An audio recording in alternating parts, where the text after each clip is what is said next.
Les cheveux crépus, bouclés ou frisés sont bien plus qu'une simple caractéristique physique. La texture des cheveux noirs a toujours été un sujet de discussion, de critique et parfois même de discrimination. Pourtant, le défrisage ou le lissage chimique est devenu un moyen pour certaines personnes d'atteindre une norme de beauté imposée par la société. Mais au fond, est-ce réellement une question de beauté ou de conformisme ?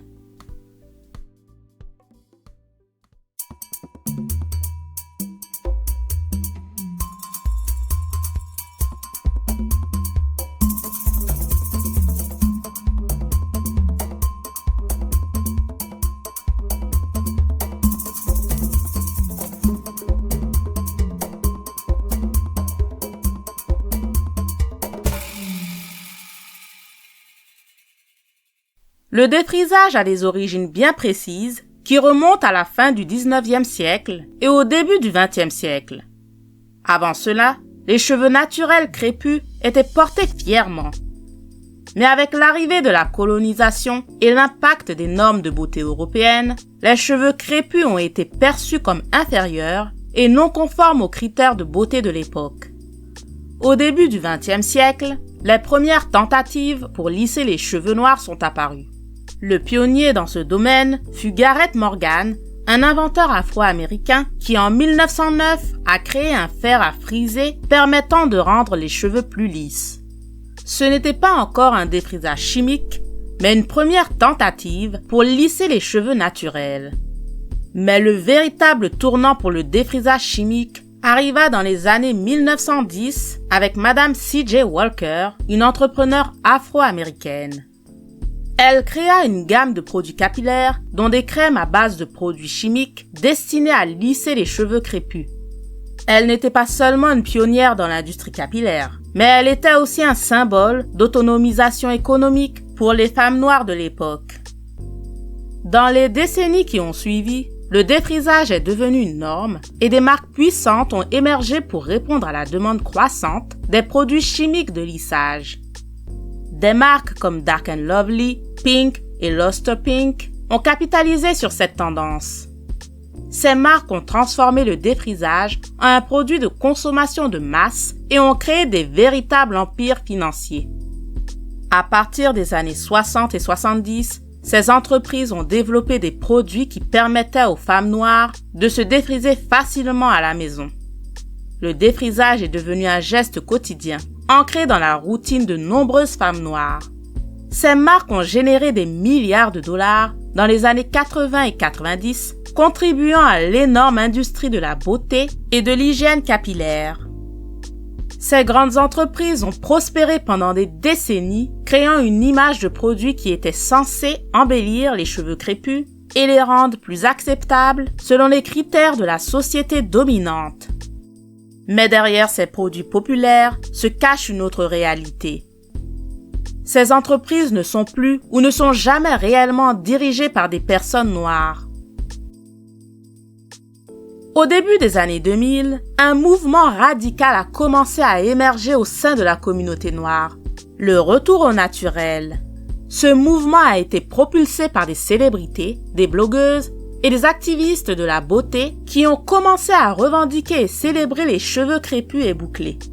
Aux États-Unis, des hashtags comme Team Natural et Black and Brown ont explosé sur les réseaux sociaux et ont encouragé de nombreuses femmes noires à dire non aux produits chimiques.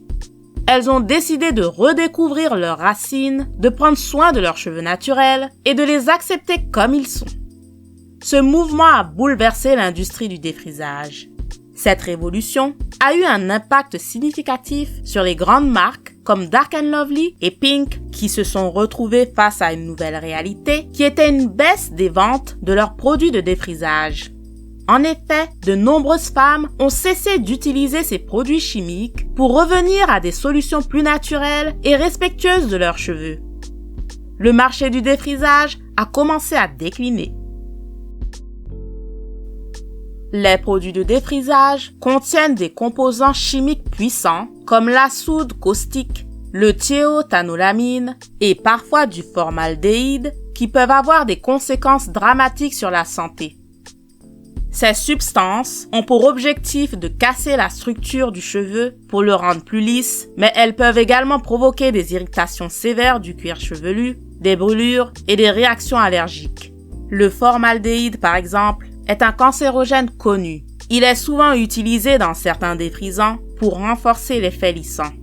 En inhalant ces vapeurs, on s'expose à des risques pour la santé des voies respiratoires et cela peut causer des irritations sévères des yeux et des voies respiratoires. Il est donc essentiel de bien comprendre les dangers de ces produits chimiques et de ne pas se laisser séduire par des publicités promettant des résultats rapides et efficaces. Il est toujours préférable d'opter pour des produits plus doux ou même de choisir des alternatives comme le lissage à la chaleur si nécessaire. Au début des années 2000, le réveil capillaire a pris de l'ampleur. Les femmes noires ont commencé à se réapproprier leurs cheveux naturels, rejetant la norme imposée par des siècles de pression sociale. Elles ont redécouvert la beauté de leurs cheveux crépus, bouclés et frisés, et ont célébré cette diversité comme un acte d'affirmation de leur identité.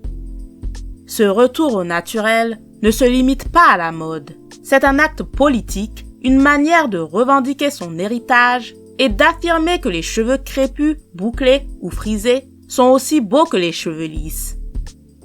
Ce mouvement a permis à des millions de femmes de se réconcilier avec leur apparence et de s'accepter telles qu'elles sont. Ce retour au naturel a bouleversé le marché du défrisage avec une explosion des produits capillaires dédiés aux cheveux naturels tels que les huiles, les crèmes, les masques réparateurs et les shampoings doux. De plus en plus de femmes choisissent aujourd'hui d'embrasser la diversité capillaire et d'explorer des coiffures telles que les twists, les tresses, les locks ou tout simplement porter leur afro. Les perruques, les tissages et même le lissage à la chaleur restent des options. Mais ce qui compte, c'est d'avoir le choix. Nos cheveux sont bien plus qu'une texture. Ce sont nos couronnes naturelles. Peu importe leur forme, leur texture, ils sont magnifiques et racontent notre histoire. Soyons fiers de notre beauté telle que nous sommes. Merci d'avoir regardé cette vidéo. N'oubliez pas de liker, partager et surtout, abonnez-vous à Afro Héritage.